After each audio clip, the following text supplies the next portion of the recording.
Hello, my name is Chuck Bernicki, and for my animal that I chose the American bullfrog.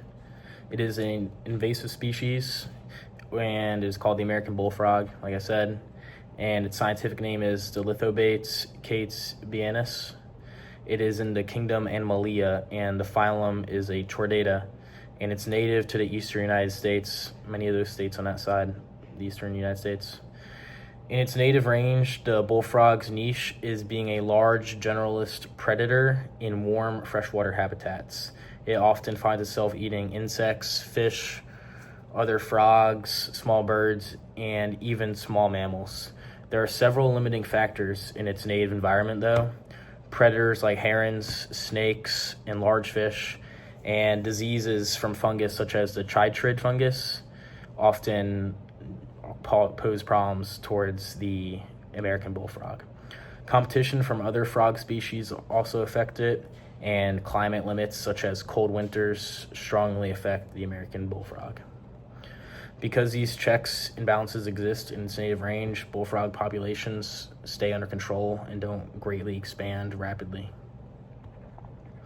Outside of its native range, the American bullfrog has become invasive in the western United States, including states like California and Oregon, and it's even globally in countries such as in continents such as Europe, China, Japan, South Korea, and South America.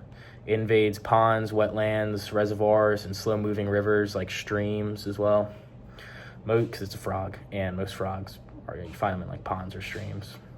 And most of its spread comes from human activities, actually, which is kind of surprising. Bullfrogs were brought to many areas for frog farming and frog trade. They also spread through pet trade, people keep them as pets, where many have escaped or were released.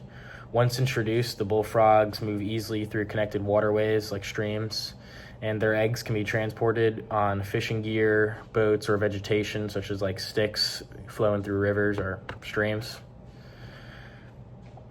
The American bullfrog has many major ecological impacts. Happens to be, despite being a little bullfrog, it happens to be a powerful predator that eats other native frogs, fish, birds, and reptiles, and even small mammals. It outcompetes native amphibians for food and habitat. It also spreads the chytrid fungus, which we talked about earlier. A disease that has harmed the amphibian populations worldwide is the chytrid fungus. These impacts lead to reduced biodiversity and changes in entire ecosystems, all because of the American bullfrog.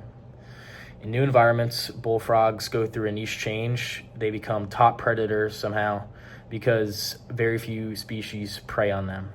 They often grow larger and reproduce more successfully because of this. Their presence also changes the behavior of native species, which may avoid certain breeding areas such as ponds because of the bullfrog's predation on those areas and their habitats. Controlling bullfrogs can be very challenging. Methods include trapping, netting, removing egg masses. You can commonly find those in ponds. I've seen those before. Draining ponds where possible, and using barriers to prevent movement. These approaches can reduce local populations, but attempting to fully eradicate the American bullfrog is very rare because bullfrogs reproduce so quickly and they spread so quickly because there's top predators. Chemical control is usually avoided because it harms other native species, which will do harm to the entire ecosystem rather than just trying to eradicate one thing. So that's not really most ethical or most useful, so it's commonly not used. Overall, control efforts have limited success and requires long-term management. But that is my presentation on the American bullfrog, and I hope you all learned a lot of information from this.